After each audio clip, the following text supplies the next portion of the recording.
On se dit souvent que nos sens, c'est un peu comme des caméras 4K qui enregistrent le monde tel qu'il est, sans filtre. Mais, et si cette idée si fondamentale était en fait une illusion?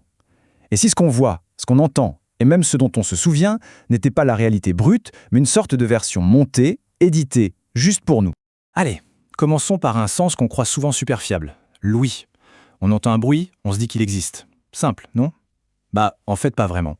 Parce que ce ne sont pas tant nos oreilles qui écoutent que notre cerveau qui interprète. Et il faut avouer, il est parfois un sacré magicien. C'est ça le concept clé, l'illusion auditive. C'est le moment où notre cerveau, pour essayer de donner un sens à ce qui se passe, va combler les trous, prendre des raccourcis.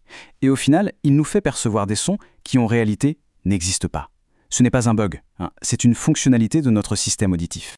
Alors, bienvenue dans ce monde un peu étrange où nos oreilles nous jouent des tours. C'est là que notre perception commence à se fissurer et qu'on découvre que ce qu'on voit peut littéralement changer ce qu'on entend. L'un des exemples les plus dingues, c'est l'effet McGurk. Ce qui est incroyable, c'est qu'il nous montre que notre ouïe n'est pas toute seule dans son coin. Si on entend un son, disons bas, mais qu'en même temps on voit des lèvres prononcer ga, eh bien beaucoup de gens vont entendre un troisième son, da, un son qui n'a jamais été prononcé. Le cerveau essaie juste de résoudre le conflit entre les yeux et les oreilles, et paf, il invente une solution. On passe à une illusion purement auditive maintenant, le son de Shepard. C'est un peu l'équivalent sonore de ces escaliers qui montent sans fin dans les dessins de MC et Cher. C'est une superposition de sons qui, même s'ils tournent en boucle, donne au cerveau l'impression d'une note qui monte, sans jamais arriver nulle part. L'effet est super déroutant et en même temps très puissant. Et ce n'est pas juste une curiosité de laboratoire. Ce son qui monte à l'infini, c'est un outil super efficace au cinéma. Dans le film Dunkerque, il est utilisé pour créer une tension qui devient presque insoutenable, ce sentiment que le danger ne fait qu'augmenter. Notre cerveau est piégé dans cette montée d'angoisse, sans qu'on sache vraiment pourquoi. Ok, donc nos sens peuvent nous trahir en temps réel.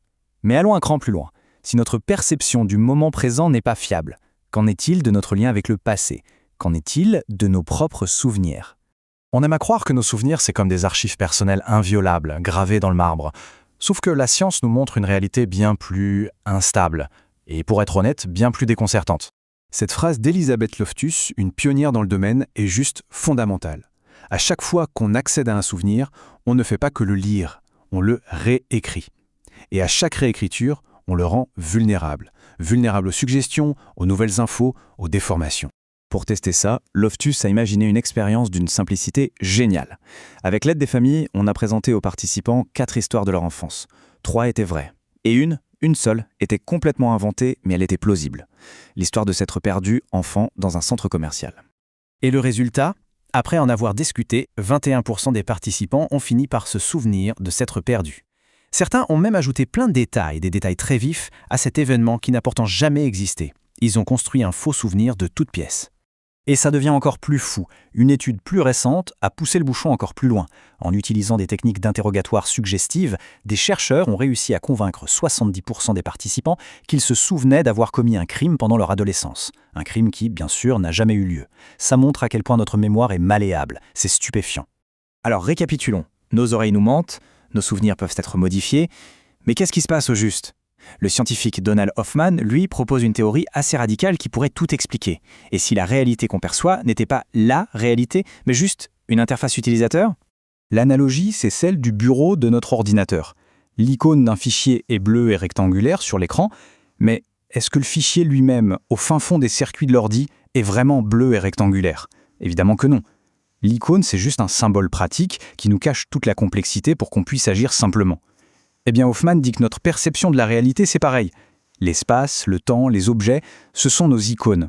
Cette phrase résume parfaitement l'idée. Si on voit une icône tigre, il ne faut pas la prendre au pied de la lettre. La réalité objective derrière n'est sûrement pas un gros chat orange. Par contre, il faut la prendre très, très au sérieux. Parce que tout comme glisser une icône dans la corbeille a de vraies conséquences, ignorer l'icône du tigre en aura aussi. L'interface est faite pour nous guider, pas pour nous montrer la vérité. C'est la question, évidemment. Si la sélection naturelle nous façonne pour être mieux adaptés, ça ne serait pas plus logique de voir le monde tel qu'il est vraiment. Pourquoi l'évolution aurait-elle misé sur une interface qui, au fond, nous cache la réalité? La réponse est en fait très simple, et en même temps assez profonde.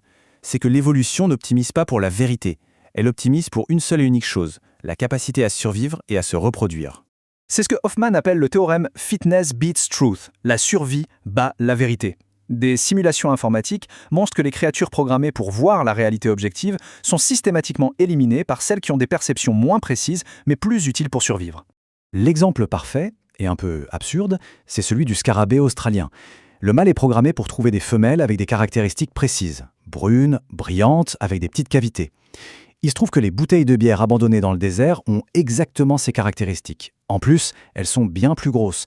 Et comme la règle de survie du scarabée, c'est plus c'est gros, mieux c'est, les mâles ont commencé à ignorer les vraies femelles pour essayer de s'accoupler avec les bouteilles, au point de presque faire disparaître l'espèce.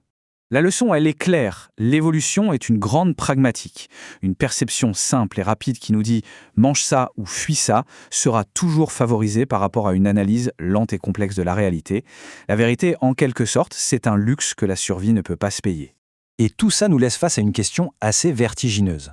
Si tout ce qu'on a toujours connu, l'espace, le temps, les couleurs, les sons, les objets, si tout ça n'est que l'interface utilisateur de notre espèce, alors qu'est-ce qu'il y a derrière? À quoi ressemble vraiment le monde quand personne n'est là pour le regarder? C'est peut-être ça la plus grande énigme de toutes.